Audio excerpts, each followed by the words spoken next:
मित्रांनो, तर तुमचं स्वागत आहे गौरी प्रसाद ब्लॉगवर। तर तुम्हाला आज मी दाखवणार आहे की पानगे कसे करतात। तर चला, आज आम्ही पानगे करणार आहे। तर आम्ही या गौऱ्या आणलेल्या आहे आणि इथे एक मोठं खड्डा केलेला आहे। आता मी याच्यात गौऱ्या टाकत आहे।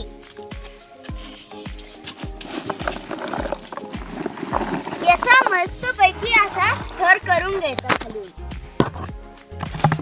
तर याच्यात वाळेल कचरा टाकून याच्यात आम्ही इस्तू टाकणार आहे।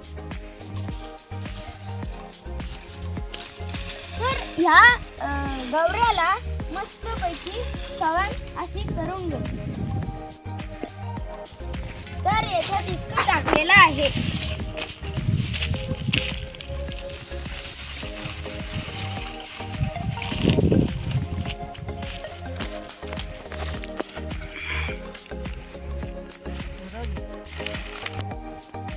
तर हे चतून विजल्यावर आपण याच्यात पानगे टाकू। तर आता आपण याचं जर बाजूला घेऊ, लय चटके बसते।